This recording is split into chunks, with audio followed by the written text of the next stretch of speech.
I've known him for some time. And while I was at the university, he was the director for USA. And you know, Mr. Speaker, the so-called chapatis were very popular with the students.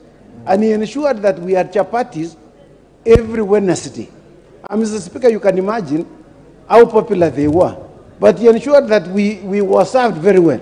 So if you are looking for somebody with experience, Mr. Speaker, to serve, this is the man. Mr. Speaker, we are looking for a person who will go to the judiciary to ensure that this division that we have had between the judiciary and the legislature is completely removed, Mr. Speaker. We have suffered as a consequence of not having our own in the judiciary. Mr. Speaker, this is one man. Informed by Robert Bukose? Yes, in fact, he has good information. Okay. Mr. Speaker, I just wanted to let Yekonga know that we used not to call it chapati. It was called dialogue. That's true, Mr. Speaker. Mr. Speaker, the Honorable Bukose has spoken for the first time. He always speaks, but this one is a better one. So, Mr. Speaker, I support the appointment of the Honorable Isaac Ruto. I thank you, Mr. Speaker. Thank you. Maklap,